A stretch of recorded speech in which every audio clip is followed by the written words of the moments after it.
হ্যাঁ, আজকে 8 দিন পরে বউডারে শ্বশুর বাড়িতে আনতে যাচ্ছি। ও মনে হয় আমার দেখার জন্য এক্সাইটেড হয়ে আছে। আর এই শাশুড়ির জন্য সেই সুন্দর একটা শাড়ি নিছি। শাশুড়ি তো সেই খুশি হবে, বলবে জামাই তো আমারই আছে একমাত্র। যাই। আরে হ্যাঁ হ্যাঁ ঠিক, তোমার কথাটাই ঠিক আছে।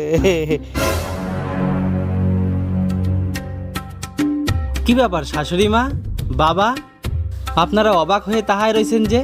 আপনাকে মেয়ে কয়নি আজকে আমি ওরে নিতে আসতেছি? এ জামাই ও কি কয়? আরে বাবা, মাইয়ে তো 2 দিন আগে তোমার সাথে দার্জিলিং বেড়াতে যাবে বলে চলিয়ে গেছে।